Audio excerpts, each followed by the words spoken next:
नाज़रीन, आप सभी का इस्तकबाल है। आप देख रहे हैं हाया जावेद के साथ कश्मीर ऑनलाइन। सलाम कबूल करें। डालते हैं आज की खबरों की तफसील पर एक नज़र। पहलगाम हमले के बाद दहशतगर्दी के खिलाफ जंग में खड़ा होने के लिए वियतनाम का शुक्रिया। हम एक साथ चलेंगे, एक साथ बढ़ेंगे और एक साथ जीतेंगे। हिंदुस्तान और वियतनाम दुनिया की सबसे बड़ी तेज़ी से तरक्की करने वाली माशियतों के तौर पर उभर रहे हैं। आलमी अफरा तफरी और माशी चैलेंजों के दौर में हमारी काबिलियत और अच्छी हुक्मरानी नए दौर की विजन। वज़ीर आज़म नरेंद्र मोदी। रियासती दर्जे की बहाली में ताखीर, जम्मू कश्मीर के लोगों के साथ नाइंसाफ़ी। क्या अवाम को बीजेपी का वज़ीर आला मुंतखब न करने की सज़ा दी जा रही है? दफ़ा 370 के बारे में मुल्क की मौजूदा हुकूमत से बात करना वक्त का ज़ाया। जो लोग रियासती दर्जा के लिए तैयार नहीं, क्या वो दफ़ा 370 देने के लिए तैयार होंगे? सियासी तबसरों के लिए तालीमी माहौल मुनासिब नहीं। मुझ पर यकीन करो, बादल के फटने की तरह फटना चाहता हूँ। नेशनल कॉन्फ्रेंस का कोई भी मेंबर असेंबली बीजेपी की हिमायत के लिए रुख नहीं करेगा। आरटीआई सबूत ने वाजिया किया कि पीडीपी ने राज्यसभा इंतखाबात में बीजेपी की हिमायत की। काबीना में तौसी का मुनासिब वक्त पर फैसला किया जाएगा। वज़ीर आला उमर अब्दुल्ला। वेस्ट बंगाल में गलत हुआ, इस बात से कोई इनकार नहीं कर सकता। इतने सारे वोटर लिस्ट से निकाले गए और अदालत के तरफ से ये कहना कि हम अब इसमें सुनवाई इलेक्शन के बाद करेंगे। अब सुनवाई का क्या फ़ायदा? इलेक्शन तो हो गया और उन लोगों को वोट डालने का मौका नहीं मिला। चलिए, अगर बीजेपी को यही करना था जीतने के लिए, अब जीत गए। इसका बाकी मुल्क में क्या नतीजा होगा वो उसके लिए हमें देखना होगा। सर,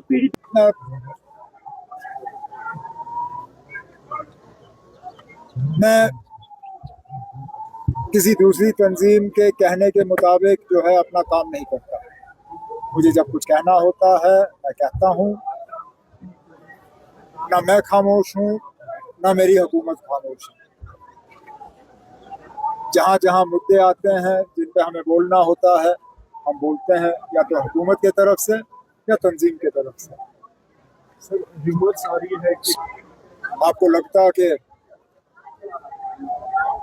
अगर कुछ एमएलए जो है वो छोड़ के जाने की तैयारी कर रहे होते तो मैं यहाँ इन फंक्शनों में बैठा होता? बेबुनियाद बातें।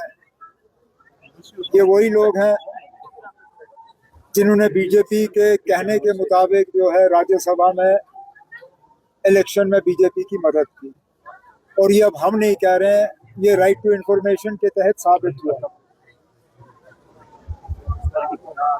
नेशनल कॉन्फ्रेंस में कोई ऐसा एमएलए नहीं है जो तंजीम को छोड़ के बीजेपी की मदद करने के लिए निकलेगा। इस बात का जिक्र असेंबली में भी हुआ। काफी सारी जगह खोल दी गई हैं, कुछ चंद जगह रह गई हैं, उन्हें भी आहिस्ता आहिस्ता खोलने का काम जो है वो किया जाए। सर, कैबिनेट में कुछ हेर बदल हो गया गुजरात के बारे में? आप लोगों को इस बात की क्यों इतनी फिक्र? ना, जब करना होगा कर लेंगे। कश्मीर से कन्याकुमारी तक फौजी सलाहियतों से मुल्क के अवाम को महफूज माहौल फराहम। मुल्क का दिफाई निज़ाम काफ़ी मजबूत। फौज ने हमेशा मुल्क के तहफ़्फ़ुज़ के लिए खुद को वक्फ किया। मुल्क को काफ़ी दरपर्दा मसाइल और चैलेंजों का सामना, इनसे निमटने के लिए फ़ौज हमेशा तैयार। जनरल ओपिंदर द्विवेदी। मौसमी सूरत हाल में बेहतरी के साथ दिन का दर्जे हरारत 25 डिग्री तक पहुंच गया। दिन के साथ साथ अब रातें भी गर्म होने लगी। 10 तक मौसम मजमूई तौर पर खुश्क और 12 मई तक बारिशें और हल्की बर्फबारी होने का इम्कान। महकमा मौसमियात। मुल्क की 5 रियासतों और मरकज़ के ज़ेर इंतज़ाम इलाकों में असम्बली इंतखाबात की तकमील। सेंट्रल आर्मड पुलिस फोर्सेस की 187 कंपनियों की जम्मू कश्मीर वापसी का सिलसिला शुरू। तमाम कंपनियां अगले 15 दिन में अपनी पोजीशन पर वापस आ जाएंगी। यात्रा के लिए सिक्योरिटी इंतजाम का फैसला बाद में किया जाएगा। ऑपरेशन सिंदूर ने अपना मुनाफा अदा कर दिया। जंगे किसी मसले का हल नहीं, वो सिर्फ मुसीबतें लाती है। दिल्ली में जमातों की असलियत से लोगों को वाकिफ कराना लाजमी। जम्मू कश्मीर की खुद मुख्तियारी और दफा 370 को अपने हकीर मुफादात के लिए नीलाम कर दिया। डॉक्टर फारूक अब्दुल्ला। जैसे आप देखते रिजल्ट आ गए, ममता कबूल नहीं कर रही है, वो कहती है वहाँ पे बहुत ज़बरदस्त रिगिंग की गई। ये हाल है बंगाल का।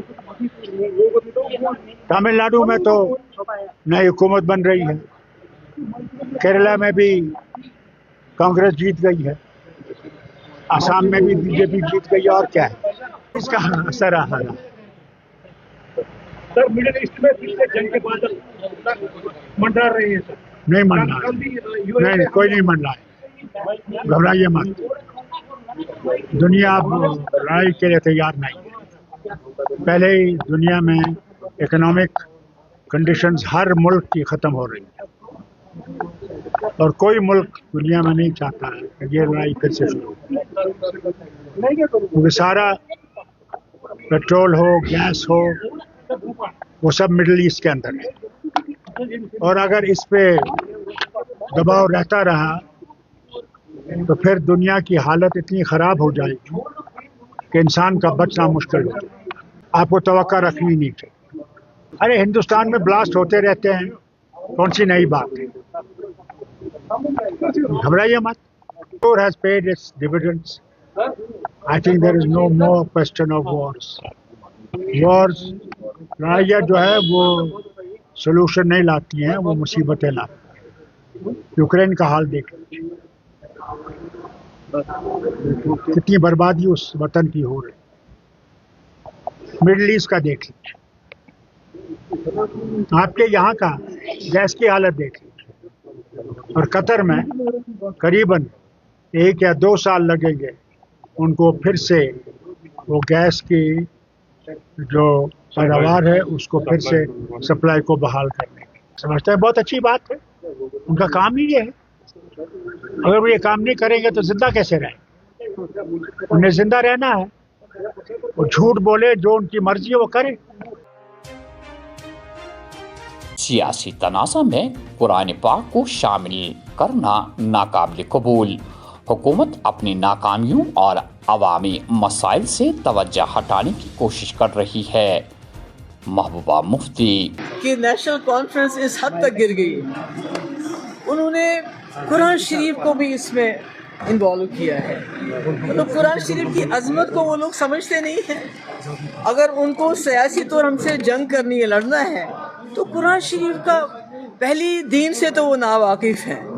अगर होते तो वक्फ बिल जो पास हुआ उस वक्त वो ज़बान खोलते, जो इस वक्त सिराजुल उलूम स्कूल बंद हो गया उस वक्त ज़बान खोलते, जो हर तरफ से मस्जिद कमेटीज़ पे, जो मौलवीज़ पे, जो इमामों पे जिस तरह से नज़र रखी जाइए, सर्विलेंस किया जा रहा है, तो उस पर बात करते। उर्दू ज़बान को जिस तरह ख़त्म किया जा रहा है, और उमर साहब की डिपार्टमेंट से ऑर्डर निकला है, किस तरह बैकडोर एंट्रीज जिस वक्त नौकरियां दी जा रही हैं, जो ठेके पे आउटसोर्स की जाती हैं नौकरियां, आपको पता भी नहीं हुआ, कोई एडवर्टीजमेंट नहीं होता है, वो भी हज़ारों की तादाद में। तो अपनी नाकामियों से अगर इन्होंने तवज्जो हटाना, तो उसके लिए खुदा के लिए कुरान शरीफ को इसमें इन्वॉल्व मत कर लीजिए, कुछ तो पास कर लीजिए कुरान शरीफ की अजमत का।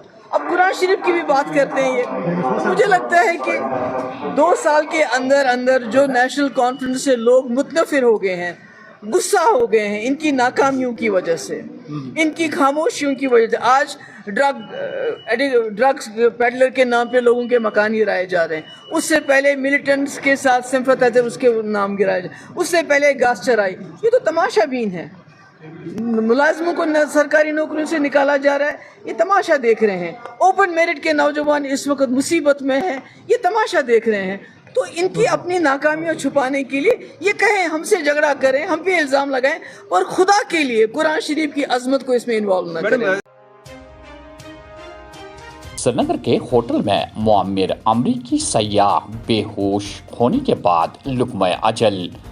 زینب پورہ شوپیاں میں سی آر پی ایف اہلکار بے ہوشی کے بعد موت کی آغوش میں چلا گیا.